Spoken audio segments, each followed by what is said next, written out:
Hello guys, welcome to my new video. আমি অনেক দিন ধরে নাম শুনে আসতেছি যে খাগড়াছড়ি জেলার মহলছড়ি উপজেলায় দেবতাপুকুর নামে একটি জায়গা আছে।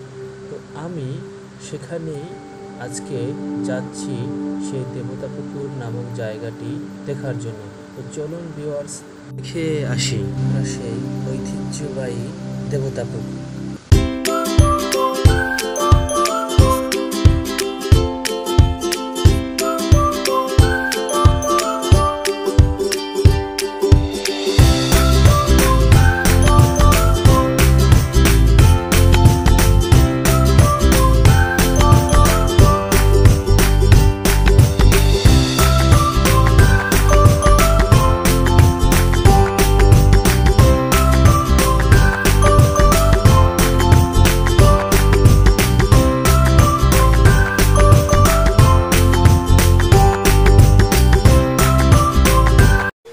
এই হলো সেই ঐতিহ্যবাহী দেবতা পুকুর, যেটা খাগড়াছড়ি জেলার মহলছড়ি উপজেলায় অবস্থিত।